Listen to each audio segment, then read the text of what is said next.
Just there doing my job at the event. And I said, oh, I'll take advantage of some of this stuff so I can talk about it on the air. She was very worried, let's just put it that way. It was concern and it was genuine, which is why it caught me. It wasn't like some doctor just doing the doctor thing. She's like, no, you need to relax for a second. Something's going on here. She was genuinely concerned about my well-being, and it made a big difference. And that was Dr. Stephanie Van Dyke, and yeah, we sure do miss her. Oregon's Country Giant 92.5 KLAD. Good afternoon, happy Friday. I'm Jay Davis. I'm with Basin Media Active, KLAD Radio, The Rock, and the Fox radio stations here in Klamath Falls. In 2015 or 16, I'm not exactly sure on the year, but in one of those 2 years at the Community Health Fair put on by Sky Lakes and Wellness Center, I met Dr. Stephanie Van Dyke there, and I was just doing my job. I was there promoting the event. We were doing a radio broadcast, and you got to take part in what's going on. So I do the blood test, and everything's great, and then I go to the blood pressure station. She happened to be standing there and heard the number and grabbed me and sat me down. It was very high. It was at a point where she was surprised that I was standing and walking. It was that high, and she was just, blunt with me. This is bad. This is you could die right now. It's that high. I didn't know that what that number was that close to causing me serious problems. The atmosphere was busy, but she focused on what was going on with me, and I think that was a big deal to me, and it still is, because she motivated me, and I still have that motivation to be better. But the next Monday, I made an appointment with a primary care physician and started on the path to getting better and making better decisions for myself. Stephanie, she's a doctor like no other. She wanted to not be a typical doctor in a clinic. She was more specific than most doctors have been, because they've always just said, you got to exercise more and you got to, not eat these things, that kind of stuff, as opposed to, here's some ideas.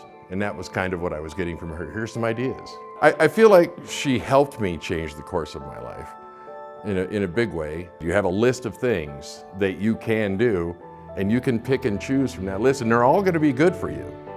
And that's what I keep doing. It's a whole different life. I quit smoking. I was a smoker back then too. And 5.5 years ago, I quit smoking. And that was a big deal. And I'm 60 years old, so I think I'm in better shape now than I was when I was 40. That tells a lot about how long I had been neglecting myself. And I think the biggest thing for me is that I feel good about myself. And I haven't in a really long time. And I think a lot of that, well, all of it really stemmed from that conversation, because I really didn't care, I don't think, at that point, until somebody cared. Does that make sense? When she passed, I saw the story and I said, wow, that's the person that saved my life, really. She suffered a traumatic brain injury that was not repairable. Yeah, I always thought, man, if only there was something somebody could have done to save her, the way she saved me. But. Stephanie was just such a light in this world that, I don't think you could be in her presence without having some sort of impact, whether it was through a conversation or just through that smile that she would give you that just can change your day. Other people did care, but in a different way. It wasn't someone I didn't know saying, listen, it matters to a lot of people that you might not think about that you're either well or not well. And they'd much rather have you well. That was just because she wanted to get people healthier. She wanted a community to be healthier. So I think that that was just her. It's just the way she was. She inspired a lot of people. So she left a very warm legacy. I think people still think about her and the interactions that they had with her. Man, I'd sure love to thank her. I'd sure love to give her a hug and thank her for what she said to me that day.